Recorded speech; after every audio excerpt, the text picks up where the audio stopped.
아침 신문에 실린 주요 기사 점검해보는 조간신문 브리핑 시간입니다. 주요 신문들은 대통령직 인수위원회 업무보고와 관련한 소식들을 중점적으로 다루고 있습니다. 먼저 한국경제신문부터 보시겠습니다.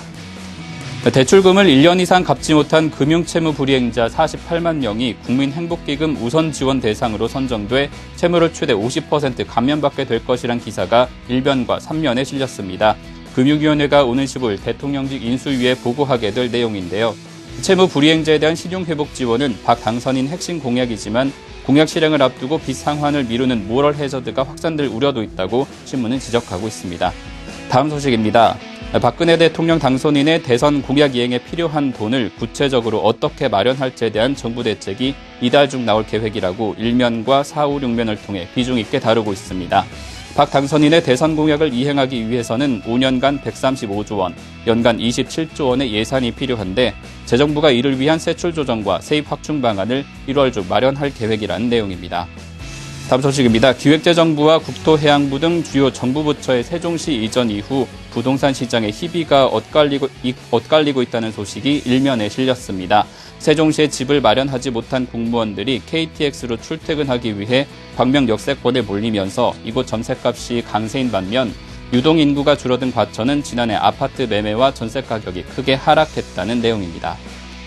금융소득 종합과세 적용 기준 금액이 4천만 원에서 2천만 원으로 낮아짐에 따라 연초부터 시중자금이 급격한 이동 조짐을 보이고 있다고 금융면 머릿기사로 다루고 있습니다. 은행예금 잔액이 올해 들어서만 3조 4천억 원 줄었는데 과세 기준이 낮아지면서 비과세 상품을 찾아 자금 이동이 일어나고 있다는 설명입니다. 이번에는 조선일보 보시겠습니다. 수도권 미분양 주택이 지난해 11월 말 기준 3만 4천여 가구로 2001년 조사 이후 최대 규모로 늘었다고 경제면 1면에 실렸습니다. 미분양 주택 구입 시 양도소득세 면제 혜택이 작년 말로 끝나면서 기대감이 사라졌기 때문이라는 설명인데요. 미분양 주택 급증이 시장 정상화에 큰 부담이 될 것이라고 전문가의 말을 인용해 보도하고 있습니다. 다음 소식입니다. 원화 강세와 엔저 현상으로 우리 수출 기업들의 가격 경쟁력 악화 우려가 있다는 보도입니다. 달러 대비 원화 환율이 달러당 1,050원대로 하락하고 100엔당 원화 환율을 32개월 만에 가장 낮은 1,100원대에 돌입하면서 우리 기업이 감내하기 어려운 수준까지 원화 환율이 떨어질 가능성도 제기되고 있다는 소식입니다. 다만 환율 하락을 막기 위해 외환당국이 개입할 가능성 등이 있어 환율 전망은 엇갈리고 있다는 분석입니다. 이어서 중앙일보 보시겠습니다. 지난해 한국 제품 가운데 세계 시장 점유율 1위에서 밀려난 한국 제품의 절반을 중국이 차지했다는 내용이 1면에 실렸습니다. 무역협회 자료를 인용해 1위 자리에서 내려온 26개 제품 가운데 12개는 중국이 한국을 밀어냈다고 보도하고 있는데요. 중국이 전방위 저가 물량 공세에서 벗어나 첨단 분야를 겨냥한 기술 공습을 이어가면서 부품 산업에서 한국 지위가 위태롭다는 지적입니다.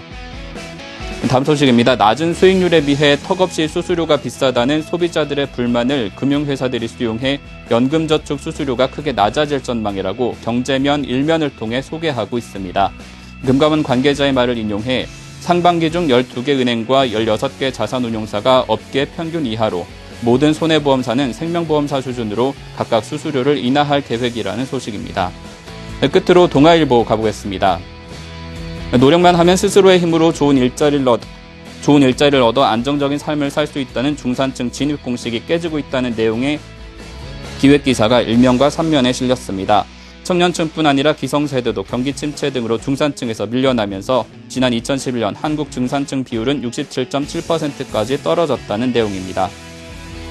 국세청이 12일 열린 대통령직 인수위원회 업무보고에서 금융정보분석원이 관리하는 고액 현금 거래 자료의 열람 권한을 요청한 것으로 알려졌다는 소식이 1면에 실렸습니다. 이 방안이 현실화될 경우 지금까지 세정당국의 정보망을 피해온 고액 현금 거래가 양성화되는 등 금융실명제 이후 최대 규모의 후폭풍이 예상된다는 보도입니다. 지금까지 조간신문 브리핑이었습니다.